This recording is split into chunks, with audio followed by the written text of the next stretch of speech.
हम मौजूद है गन्नौर में, और गन्नौर में सर्वजातीय खाप महापंचायत का आयोजन था। उत्तर भारत की सभी खापें यहाँ पे मौजूद हैं। तमाम खापों के प्रधान मेरे साथ मौजूद हैं। इनसे जानने की कोशिश करेंगे और कई विषयों पे बातचीत करेंगे, क्योंकि मुद्दा बड़ा है। आज पश्चिमी सभ्यता के प्रभाव से वो विकृति हमारे समाज में आ गई कि अब तक हम ये गिना करते गांव में, गोत में, गुआंढ में काके, ताऊ, भाई, चाचे रहा करते, लेकिन आज गांव की गांव में साले, बड़ोये, मौसे, फूफे हो गए। गांव, गोत और गुआंढ में शादी पे प्रतिबंध लगना चाहिए। या तो सरकार विधानसभा में कश्मीरी बिल लेके आवे, ना तो हम गांव-गांव में एक जन जागृति अभियान छेड़ के जनमत तैयार कराएंगे और आने वाले चुनाव तक इस सरकार के नासा में दम कर देंगे। समाज के लिए जब ये खापें आई है ना, अब तक तो इंतजार करते करते ये टाइम आ गया, लेकिन जब खापें पूरा पर्यटन के ऊपर आएंगी ना, तो इसके ऊपर बैन लगाना कोई मुश्किल नहीं। हम जितने भी विधायक हैं, चाहे अपोजिशन का चाहे अपोजिशन का है, खापों के माध्यम से उनको सबको ज्ञापन देंगे और उनको ये मजबूर कर देंगे कि विधानसभा में आपने ये क्वेश्चन उठाना है। इसीलिए नहीं उठा तो हम दोनों रास्ते पे आएंगे। किताबी शिक्षा की बजाय संस्कारी शिक्षा हमने अपने बच्चों के, अपनी बेटी बेटियों के अंदर जो 10वीं 12वीं क्लास के बच्चे हैं, वहाँ से हमारे जो शरीर के हैं ना चेंज होती हैं। उस समय से हमने अपने बच्चों को निगाह रखनी पड़ेगी कि किस दिशा में हमारे बच्चे भटक रहे हैं, किस दिशा में हमारे बच्चे जा रहे हैं। आज का जो युवा है, हम भली भांति जानते हैं हमारे उनके विचारों में भिन्नता क्यों आई, गैप हो गया, वो हमारे पास बैठते नहीं। जो ये राजनीति मैं बार बार कह रहा हूँ, जो हमको पाड़ने का काम करती हैं पार्टियां, हमें मतलब एक दूसरे को लड़ाने का काम करते हैं। अगर इस देश के अंदर, इस गांव में अगर वोट ना पड़ते तो हमारा भाईचारा कभी खराब नहीं होता। पश्चिमी संस्कृति से प्रभावित लोग ये प्रचार करते हैं कि खापे तालिबान हैं। हम अपनी युवा पीढ़ी से अपील करना चाहते हैं कि आप हमारे नज़दीक लगिए। हम तालिबान नहीं, हम तो तालीमदान हैं। नमस्कार, स्वागत आपका हरियाणा न्यूज़ 24 पे। मैं हूं लांबा, मेरे सगे विनय सिंधु के साथ। हम मौजूद है गन्नौर में, और गन्नौर में सर्वजातीय खाप महापंचायत का आयोजन था।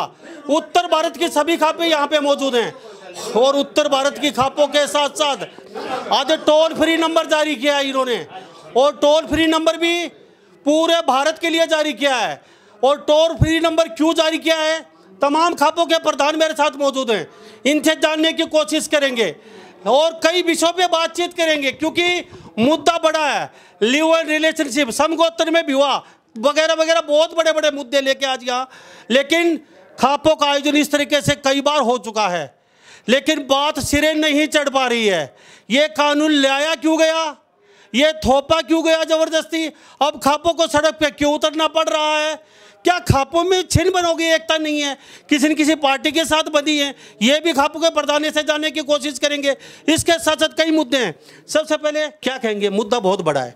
आप पूरे हरियाणा में, पूरे भारत में, यूपी, पंजाब, सब जगह खापों में जाते हैं आप सब लोग। रघुवीर सिंह नैन जी, तो रघुवीर सिंह नैन जी हमारे साथ मौजूद हैं, और वरिष्ठ आप बुद्धिजीवी में गिनती होते हैं आपका। लेकिन ये मामला सिरा चढ़ नहीं रहा आपका। इस तरीके से रोज़ बड़ा मशक्क़त करनी पड़ रही है आप लोगों को। अब यहाँ गन्नौर में मौजूद है, उत्तर भारत के सभी खापे हैं। यहाँ आपका विधायक है या कोई सांसद चुनाव कोई नहीं आया जी, यहाँ भी कानून तो वहीं से पास होना है। तो क्या कहेंगे इसको लेकर? देखिए, भारत को संस्कार और संस्कृति का देश माना जाता है, और दुनिया में शायद भारत ही ऐसा देश है जहाँ संस्कृति, संस्कार और खाप के हिसाब से चलता है। लेकिन आज पश्चिमी सभ्यता के प्रभाव से वो विकृति हमारे समाज में आ गई कि अब तक हम ये गिना करते गांव में, गोत में, गुआंढ में काके, ताऊ, भाई, चाचे रहा करते, लेकिन आज गांव की गांव में साले, बड़ोये, मौसे, फूफे हो गए, तो हमारा देश कहाँ जाओगे। तो हमारी एक तो यही है कि गांव, गोत और गुआंढ में शादी पे प्रतिबंध लगना चाहिए। सर, पिछले 5 साल से आप ये बातें बोल रहे हो। पिछले 5 साल से इसी तरह की बड़ी बड़ी सभाएं हो रही है कापों की, लेकिन सरकार के कान पे जू नहीं रेंग रही, साहब कोर्ट के कान पे जू नहीं रेंग रही। सरकार क्या समझती है कि ये अनपढ़ लोग हैं, इनको बता दो कि इसके लिए हिंदू कोड बिल 1956 में संशोधन करना पड़ेगा, जो असंभव है। हम नहीं पता है, लेकिन विधानसभा में भी एक कश्मीरी बिल ला जा सकता है, जो हमारी परंपराओं को मान्यता दे दे। तो हमारी यही है कि या तो सरकार विधानसभा में कश्मीरी बिल लेके आवे, ना तो हम गांव-गांव में एक जन जागृति अभियान छेड़ के जनमत तैयार कराएंगे और आने वाले चुनाव तक इस सरकार के नासा में दम कर देंगे। सरकार को मजबूर होकर के ये कानून लेके आना पड़ेगा। वो देश में नहीं तो कम से कम विधानसभा में तो कश्मीरी लॉ लेके आवे सरकार। लेकिन लेके कौन आएगा? आपने फिर कहा सरकार, सर आपने नेता चुने, आपका यहाँ कोई विधायक कोई सांसद नजर नहीं आ रहा है। आपने वोट दिया, उनको बनाया, लेकिन कानून तो वो बिल पास करवाएंगे, वहाँ ज्ञापन सौंपेंगे तो ही तो कानून बनेगा। आपके साथ कोई खड़ा तो दिखाई नहीं दे रहा। अभी तक तो हम यही समझ रहे थे कि सरकार बिल लेके आओगी, लेकिन सरकार बिल लेके जब आओगी जब इसके लिए जनमत तैयार होगा। इसलिए खापों ने ये फैसला किया है कि हम अपनी अपनी खापों में लोगों से संपर्क करके जनमत तैयार कर दे, और जो नुमाइंदे हैं जहाँ ना आज MP आ रहा, जहाँ ना MLA आ रहा, हम उनका काम में घुसना दुबर कर देंगे, तब ये कानून बनेगा। जी सर, क्या नाम? हरिकेश खटखट खाप। खटखट खाप से हमारे साथ हरिकेश जी हैं। क्या कहेंगे? मुद्दा बड़ा है ये। पहले बात तो इस मुद्दे को बनाया ही क्यों गया? क्या लगता है समाज को छीन-बीन करने के लिए? क्या लगता है ये मुद्दा जितना बड़ा हाईलाइट कर रहे हैं नहीं, ये आज से 40 साल पहले इसको कोई जानता ही नहीं था। ये बड़ा नहीं है, ये बहुत छोटा है, लेकिन ये बड़ा बनाया गया। कुछ विदेशी ताकतें, कुछ ज़्यादा अपने आप को समाज को नए मानने वाले लोगों ने इनको तोड़ना शुरू कर दिया। और समाज को तोड़ना जब कोई शुरू करता है तो समाज का ताना बाना, जहाँ गांव राम, जहाँ भगवान होता है, गांवों में बसता है, शहरों में से इसकी शुरुआत होगी। चाहे वो लड़की किसी के साथ छोटे कपड़े पहने, चाहे वो निक्कर में घूमना, चाहे मतलब ये वीडियो बनाना। हमारे कहाँ था देहात में? था ही नहीं।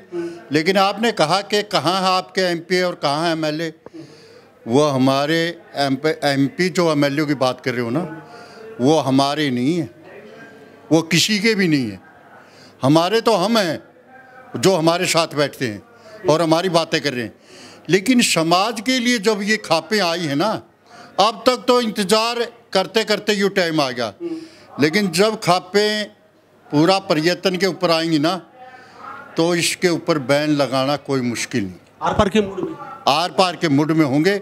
और आर पार का मुड भी वो होगा, हम पहले अपने आप को सुधारेंगे, गांव को सुधारेंगे, गांव पे कमेटियां गठित करेंगे, उसके बाद हल्का लेवल पे करेंगे, उसके बाद जिला पे करेंगे, ताकि उस स्टेप वाइज इस पे पूरा बैन लग सके। ठीक है। एक बड़ा मुद्दा और भी निकल गया था, खापे कहीं के पहले वाले खापे नहीं रही हैं। समाज के लोग कहते हैं कोई ना कोई खाप किसी न किसी पार्टी के साथ अटैच है। क्या लगता है? नहीं, एक बात और है, जितने सामाजिक आदमी होता है वो कोई किसी से अटैचमेंट नहीं होता। अगर आप घर से निकलते हो सुबह, अगर आपके सिर के ऊपर असली पगड़ी है, वो किसी का नहीं होता, वो पूरे समाज का होता है। उसे राजनीति से कोई लेना देना नहीं होता। वो खुद सामाजिक कार्य करता है और समाज के काम करेगा। राजनीति करनी है तो उस पगड़ी को उतारो और राजनीति में जाओ, लेकिन सामाजिक काम करने के लिए पगड़ी है और वो पगड़ी ही रहेगी। जी मास्टर जी, बड़ी बड़ी रैलियां हो रही हैं समाज में। सर आपका नाम बता दीजिए तो। मास्टर फूल कुमार पेटवाड़, प्रवक्ता स्थौड़खा। बड़ी रैलियां। अच्छा, इस आपकी जो सर्वजातीय जो खाप पंचायत उत्तर भारत की सबसे बड़ी आज आयोजन है, यहाँ कोई विशेष आदमी आ सकता है या कोई भी आ सकता है? किसी के लिए बाउंडेशन नहीं, कोई बाउंडेशन नहीं थी, परंतु खाप चौधरियों ने जो आयोजक थे, जो हमारे खापों के जो प्रधान हैं, उन्होंने सिर्फ हमारे जो खापों के प्रधान हैं उन्हीं को निमंत्रण दिया था। निमंत्रण देना जरूरी है इस तरीके के प्रोग्राम, कम से कम ज्यादा नहीं दो। 1000 लोग ऐसा है जिनके पास निमंत्रण नहीं था, तो नेताओं को निमंत्रण कौन देगा? कोई किसी लड़के की शादी तो निमंत्रण नेताओं को तो हम पहले अपनी मजबूती करेंगे और मजबूती करके ये सारी बात होगी। जब आप करे थे ये कहते नहीं, विधानसभा में राम कुमार गौतम सिर्फ एक बंदा बोला है। हाँ तो बोला है, राम कुमार गौतम बोला है। अभी जो फरवरी में जो विधानसभा का सेशन होगा, उससे पहले हम जितने भी विधायक हैं, चाहे अपोजिशन का चाहे अपोजिशन का है, खापों के माध्यम से उनको सबको ज्ञापन देंगे और उनको ये मजबूर कर देंगे कि विधानसभा में आपने ये क्वेश्चन उठाना है। इसीलिए नहीं उठा तो हम दोनों रास्ते पे आएंगे। बहिष्कार भी होगा, हमने करके भी देखे हैं बहिष्कार। हमने जेजेपी बीजेपी का बहिष्कार भी किया था और ये ऐलान भी किया था हरियाणा में घुसने नहीं देंगे। यही हरियाणा है। तो मैं आपको ये बताना चाहता हूँ आपके माध्यम से कि हम पहले तो जो नशा प्रवृत्ति है और जो ये दूसरा चलने लग रहा है, हम स्कूलों में कॉलेजों में भी जाएंगे, अपने बच्चों को भी बढ़िया संस्कार देंगे। जब तक संस्कृति और संस्कार नहीं सुधरेंगे तो बात नहीं बनेगी। ठीक है, सारे प्रधान हमारे साथ होंगे। घासीराम नाम के पुत्र जोगेंद्र हमारे साथ विक्की के प्रधान है। सर मैं एक बात जानना चाहूँगा, इन्होंने कहा कॉलेज और सब जगह जाएंगे। अभी एक प्रधान जी शायद आप बोल रहे थे, उन्होंने मन से एक बात बोली, पहले अपने घर को सुधारिए। हमारे बच्चे खुद बिगड़े हुए हैं, हमारी बेटियां खुद बिगड़ी हुई हैं, पता नहीं कहाँ जा रहे हैं, उनको अपने आप शादी कर रहे हैं। पहले अपने घर को सुधारिए, पहले अपने घर को सुधारने की जरूरत है। खाप के लोग यहाँ पे आए हुए हैं, तो क्या कहेंगे इन लोगों को समझाना चाहिए? सबसे पहले मैं आपके चैनल के सभी दर्शकों को राम राम करता हूँ। और आप हमारे ग्रामीण क्षेत्र की सबकी दबे कुचले की आवाज़ उठाने का काम करते हैं। और आज हमें आपके चैनल के माध्यम से पूरे देश प्रदेश की जनता को संदेश देने का जो मौका दिया, इसके लिए आपका धन्यवाद। और जो आपने अभी क्वेश्चन किया, मैं उसे बताना चाहता हूँ कि जो हमारे घर में अपने बच्चों के माध्यम से ही ये सरकारें का खोट नहीं कहूँगा, इतना ये प्रचारित किया जा रहा है। जो पाश्चात्य देश हैं, उन पाश्चात्य देशों के माध्यम से नंगापन, जो फूट पड़तापन है, ये जो हमारे टेलीविज़न के और टेलीफोन के माध्यम से आई है, इससे हमें अपने बच्चों को दूर रखना पड़ेगा। शिक्षित करने का मतलब मेरा ये है कि भाई किताबी शिक्षा की बजाय संस्कारी शिक्षा हमने अपने बच्चों के, अपनी बेटियों के अंदर जो 10वीं 12वीं क्लास के बच्चे हैं, वहाँ से हमारे जो शरीर के हैं ना चेंज होती हैं। उस समय से हमने अपने बच्चों को निगाह रखनी पड़ेगी कि किस दिशा में हमारे बच्चे भटक रहे हैं, किस दिशा में हमारे बच्चे जा रहे हैं। ये पॉइंट हमारा जो हर गांव में, हर गली में जाना, ये प्रचार हमारा बड़ा मुद्दा है। सर आप सब बुजुर्ग लोग हैं, सब सीनियर लोग हैं हमारे साथ, और पूरा भारत में हम भी इनके साथ रहते हैं अक्सर, और समाज की खबरें दिखाते हैं। लेकिन ये बुद्धिजीवी बुजुर्ग लोग ही मिलते हैं। खापों का मतलब धोती कुर्ता खंडवे वाला। और जब तक युवा पीढ़ी और महिलाएं और लड़कियां खापों के साथ नहीं आएंगी, कि साहब बदलता भारत है, ये 21वीं सदी है, लोग चांद को छोड़ के सूरज पे पहुंच रहे हैं। और साहब ये खापों के प्रधान धोती कुर्ता खंडवा डाल के और युवा पीढ़ी को लेना नहीं चाहते, या वो आना नहीं चाहते। क्या समस्या, उनको नहीं लेंगे तो समाज नहीं सुधरेगा। सबको भली बात की पता है। स्कूलों, कॉलेज और यूनिवर्सिटी में जाकर हम युवा पीढ़ी को अपनी बात बताओगे, खापों का इतिहास बताओगे, तो स्वाभाविक है खाप साथ हमारे। सर वादा करिए, आज अगली जो खापों की पंचायत होगी उसमें युवा और युवा लड़कियां, युवा बच्चे भी कम से ज़्यादा नहीं तो तीसरे हिस्से के तो मिलेंगे यहाँ पे। ऐसा है, आज का जो युवा है, हम भली भांति जानते हैं हमारे उनके विचारों में भिन्नता क्यों आई, गैप हो गया। वो हमारे पास बैठते नहीं। कुछ तो माँ बाप की कमी नहीं। नहीं, माँ बाप की कमी नहीं। जो जनरेशन आगे आने वाली नहीं, ये मोबाइल में इसमें लीन है। लेकिन अगर जब हमारी इस तरफ से ध्यान करें, एक तरफ से क्या बच्चे या लड़का लड़की जब देख रहे हैं मोबाइल, वो बुजुर्ग की थोड़ी मानेंगे। लेकिन एक बात हो रहा है, जिन परिवारों की एकता है, मेल है, मिलाप है, या 4 भाई या 2 भाई, और जिसका बाप अनुशासित है, नशे से, विषय से, हर चीज़ से अनुशासित है, उसका बच्चा भी अनुशासित मिलेगा और वो समाज में जुड़ा हुआ भी है। लेकिन आप कहते हो नौजवानों की तो बड़ी अच्छी फौज है, और जो कि हमारे इससे जुड़ने के लिए तैयार है और है भी। लेकिन उसमें कहाँ कमी रहेगी? जो ये राजनीति मैं बार बार कह रहा हूँ, जो हमको पाड़ने का काम करती हैं पार्टियाँ, हमें मतलब एक दूसरे को लड़ाने का काम करते हैं। अगर इस देश के अंदर, इस गांव में अगर वोट ना पड़ते तो हमारा भाईचारा कभी खराब नहीं होता। लेकिन इन्होंने इतना भट्ठा बिठा दिया कि इन पार्टियों ने और इन समाज का इतना बुरा हाल कर दिया। नौजवानों को प्रलोभन दे करके तुम्हें ये देंगे, वो देंगे, समय के नशे में धकेल देना, शराबी बना देना, उन्हें मुआली बना दिया इन राजनीति वालों ने। लेकिन हमारे बुजुर्गों ने संस्कार देते देते, और आज भी उनको संस्कार देने में थके नहीं है बुजुर्ग।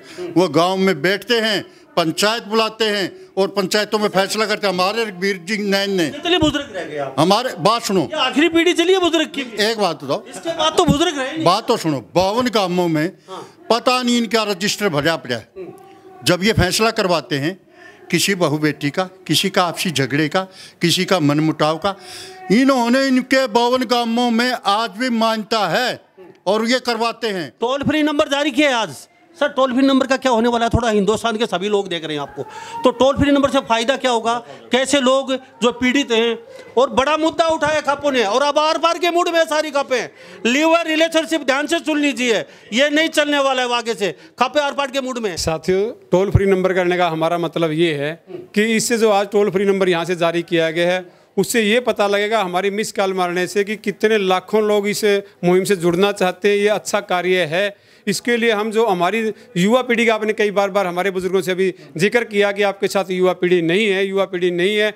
टोल फ्री जो नंबर जारी हमारे से यहाँ से किया गया है, वो टोल फ्री हमारा युवा पीढ़ी जो 12वीं क्लास से लेकर के ऊपर तक के जो युवा पीढ़ी है, वो दिन रात तो इस फ़ोन के अंदर ही रहती है। उस फ़ोन के अंदर से जो बुराइयां उनके अंदर ग्रहण की गई हैं, इस टोल फ्री नंबर से हमारा ये अभिप्राय होगा कि वो जो बुराइयां हैं, उन सब बुराइयों को दूर करके हमारा टोल फ्री नंबर का ये अभिप्राय है कि वो सारी जो अच्छाइयाँ बुजुर्गों के द्वारा जो रास्ता दिखाया जा रहा है कि हमारी एक गाँव में एक शादी है, एक गोत्र में शादी है, जो हमारी समलैंगिकता है और जो पशुओं में भी नहीं होता, वो सब काम हमारे इस टोल फ्री नंबर के माध्यम से सबके घर घर तक हमारी बात पहुंचाने का एक जरिया है जी। सर बड़ी बीमारी क्या आई डीजे गांव में, जब डीजे बजता है ना ब्याह शादी में, जब तो सैकड़ों युवा इकट्ठे हो जाते हैं और उनको वो चाहते हैं, अगर डीजे ना बजे ना तो 5 युवा भी नहीं आते। ठीक है, मैं वही बात कहना चाहता हूँ। और नहीं, अपना बेटा, मेरा बेटा यूनिवर्सिटी में पढ़ा, उसको जरूर लेके आऊंगा अपने। अब के बाद मैं मतलब अपने बेटे को नहीं, पोते को भी लाऊंगा। क्या बात है सर, बताइए। अपने बेटन और पोतन बिल्कुल साथ लेके आएंगे और उनको दिखाएंगे पंचायत क्या होती है। प्रधानों ने वादा किया है, और ये वो प्रधान है बड़ा चर्चित चेहरा पूरे हिंदुस्तान में, और फैसला करते हैं बड़े बड़े मंचों से, लेकिन आज इन्होंने अपने घर से शुरुआत की है। अगला जब भी कोई प्रोग्राम होगा, उस प्रोग्राम में मंच पे इनके साथ इनके बेटे पोते दिखाई देंगे। और मैं सलूट करता हूं इन प्रधानों को कि शुरुआत तो कहीं से करनी पड़ेगी, क्यों ना यहीं से शुरुआत हो जाए। तो खापों के प्रधान ने माना हम शुरुआत कर रहे हैं। सर चलते चलते किस रहेगा आपसे लास्ट, बहुत किसान यूनियन है, मैं किसी के खिलाफ नहीं बोलना चाहता, लेकिन घासीराम नैन के पुत्र जोगिंदर नैन सिर्फ यही है किसान यूनियन के यहाँ पहुँचे हैं। निमंत्रण देना, प्रधान जी की शादी नहीं है बेटे की, प्रधान जी की शादी नहीं है प्रधान जी की, तो सब निमंत्रण तो कहते हैं, निमंत्रण नहीं दिया तो एक बात निकल के आती है, निमंत्रण किस चीज़ का दे। कई प्रधान कह रहे थे भाई कोई पर्सनल हमारा कुछ प्रोग्राम नहीं, अपने आप भी चल के आते लोग आ गए हो। तो सर आप अकेले पूछे, दुख नहीं होता आपको? आपकी बड़ी यूनियन है, हर गली में एक यूनियन निकल के आ रही है आजकल। नहीं, मैं इस बात पे चर्चा नहीं करूंगा। ये सामाजिक प्रोग्राम था। मेरे को मेरी खाप की तरफ से हमारे खाप के प्रधान को निमंत्रण था। हमारा फर्ज बनता है, नैतिक फर्ज होने की वजह से हम यहाँ ताने बाने को सुधारने के लिए हम आए हैं। लेकिन जो खाप परंपराओं का काम है वो हमारे प्रधान जी आदरणीय सब ये बुजुर्ग हैं, ये भी हमारे खाप के तपा के प्रधान है सोनीपत जिले से, और हम सब साथी, मैं तो इनका एक छोटा बच्चा होने के नाते जो समाज में बुराइयाँ हैं, उन बुराइयों को ख़त्म करने के लिए इनके चरणों में रह करके अपने आने वाले किसान यूनियन का जो हमारा एक चेहरा है, उस चेहरे के माध्यम से हम पूरे समाज को सुधारने का काम करेंगे खापों के सहयोग से, जो आज ये जिस काम के लिए यहाँ इकट्ठे हुए हैं जी। प्रधान जी और मंगाना, देखिए अभी तक पश्चिम मीडिया को मैं कहूँगा, या पश्चिमी संस्कृति से प्रभावित लोग ये प्रचार करते हैं कि खापे तालिबान हैं। हम अपनी युवा पीढ़ी से अपील करना चाहते हैं कि आप हमारे नज़दीक लगिए। हम तालिबान नहीं, हम तो तालीमदान हैं। हम तो ये शिक्षा देते हैं कि गांव गोत गवांड की 36 जाति हर धर्म की वो बेटी हमारी बेटी है। हम पर्यावरण की सुरक्षा पे ध्यान देते हैं, हम देशभक्ति पे ध्यान देते हैं, हम ये तालीम देते हैं। इस करके हम तालिबान नहीं तालीमदान हैं। एक बात और निकल के आई, और पूछ लेते हैं प्रधानों से। हम यहाँ नॉर्थ भारत की सबसे बड़ी खापों का आयोजन आप गन्नौर के अंदर मौजूद हैं, और बाहर बड़ा प्रोग्राम चल रहा है सुबह से ही। सर आप लोगों से जानना चाहूँगा मैं, ये खाप का मतलब जाट नहीं। क्या 36 बिरादरी की खाप पे क्यों नहीं बुलाते आप, क्यों? देखिए खाप का अर्थ क्या है, जल की भांति निर्मल और आकाश की भांति फैली हुई, किसी भी एरिया में बसने वाले हर जाति, हर गोत और हर धर्म का सदस्य खाप का सदस्य माना जाता है। मैं लंबी चौड़ी नहीं, क्योंकि यदि हम चौड़ राधा नहीं कढ़ाया में तो एक दाना देख कर नहीं पता लग जाए कढ़ा रह लिया। मैं मेरी खाप का उदाहरण देकर बताता हूँ। मेरी खाप में मुसलमान बिनान खाप की कार्यकारिणी के मेंबर हैं। मेरी खाप में लड़कियां बिनान खाप की कार्यकारिणी की मेंबर हैं। मेरी बिनान खाप में वाल्मीकि हैं, चमार हैं, सुरगर हैं, दानक हैं, सैंसी है, यानी इस खाप के एरिया में बसने वाली हर जाति का सदस्य बिनान खाप की सदस्य मान सिखवाई भी है जी। बहुत बहुत धन्यवाद, कीमती समय लिया भाई, थैंक यू। तो हमारे साथ सभी खपों के प्रधान यहाँ मौजूद थे, गन्नौर में यहाँ पहुँचे हैं, जिनसे बातचीत की और बड़ा अच्छा लगा। इन्होंने एक मैसेज दिया है, टोल फ्री नंबर भी जारी किया है और खपों के प्रधान ने साफ कर दिया है अब आर पार के मूड में है। ये जो लिपापोती लचर पचर जो ये है, समाज का ताना बाना छीन बीन हो रहा है, ये बिल्कुल नहीं चलेगा, कतई बर्दाश्त नहीं है। और कहते हैं कि जो हमारे सांसद विधायक हैं उनका भी नंबर आने वाला है, इन्होंने कहा है, क्योंकि उनसे मिलेंगे और ज्ञापन भी सौंपाएंगे। आने वाले समय में कई कड़े कदम उठा सकते हैं खापों के प्रधान। तो आप इस बारे में क्या सोचते हैं? सभी इन बातों के साथ मैं मुन्ना लांबा, मेरे सहयोगी विनय सिंधु के साथ, हरियाणा न्यूज़ 24। नमस्कार, जय हिंद।